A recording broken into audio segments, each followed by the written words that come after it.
Dass ich Künstler werden wollte, das stand ganz früh fest. Es gab eigentlich nie einen anderen Berufswunsch.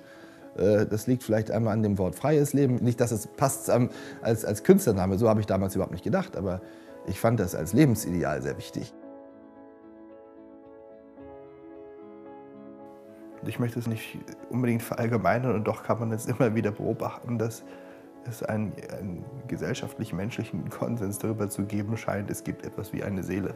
Und wenn man versucht zu verstehen, was es eben mit dieser Seele auf sich hat oder mit dem dahinter, mit dem Sublimen Enthaltenen, ist es vielleicht ganz folgerichtig, wenn ich das in den Menschen, die mich umgeben, auch natürlich suche.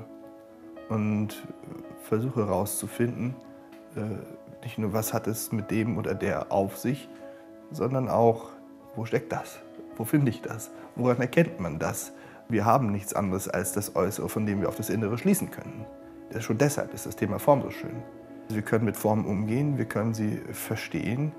Sie sind Emotions-, Inhalts-, Gehaltsträger. Und ich versuche nicht nur, die wiederzugeben, sondern auch zu verstehen. Und ich bemerke eigentlich an jedem Kopf, den ich modelliere, dass ich wieder auf Dinge stoße, die ich so in der Art noch nicht beobachtet habe.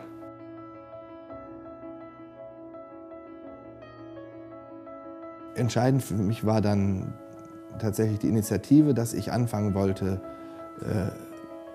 mich mit den Leuten unserer Zeit zu beschäftigen. Ich sehe immer wieder, dass es einzelne Menschen sind, dass es Persönlichkeiten sind, die Dinge bewegen, betreiben, dass sie ihre Haltung haben, dass sie etwas treibt, weshalb sie etwas machen. Wenn ich jetzt von diesen Leuten ein Porträt mache, weil nicht nur ich sie interessant finde, sondern weil sie vielleicht tatsächlich von allgemeinerem Interesse sind, dann kann das natürlich wieder zu einem Sinn führen für das Ding. Und das ist auch vom Konzept von Anfang an so gedacht. Ich suche mir ein kleines, intensives, kompaktes Fach, bei dem ich die Möglichkeit habe, in die Tiefe zu gehen über die Jahre. Die Modelliersituation ist eine meistens total entspannte und für mich spannende Sache. Ich lerne da eine Person kennen und dann unterhält man sich. Und das Schöne ist, im Vergleich zu dem, was man sonst im Fernsehen oder so sieht, das ist ein privates Treffen. Ja? Ich kann da einfach sehen, was ich tun kann, um das rauszuholen, was mich an der Person interessiert und was mich an meinem Fach interessiert.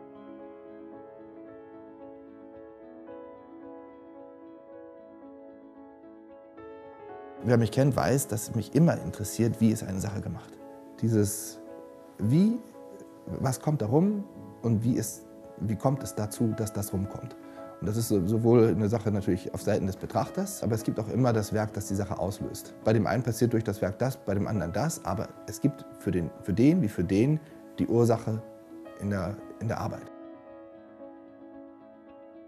Ich liebe das, wenn es schnell, groß, klar, frei, lapidar ist. Wenn man eine Sache ansieht, da greift jemand zu, der weiß, was er tut, und es gibt da den Moment und es gibt den einen Klang, auf den man geht. Was weiß ich, ist es halt mal ist es ein Lächeln, mal ist es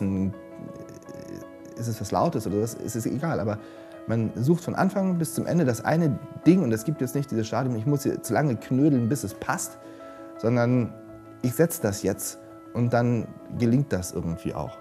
Ich habe jetzt allmählich so eine Freiheit, die ich vielleicht gar nicht bewusst suchte, aber ich habe sie jetzt einigermaßen erzielt.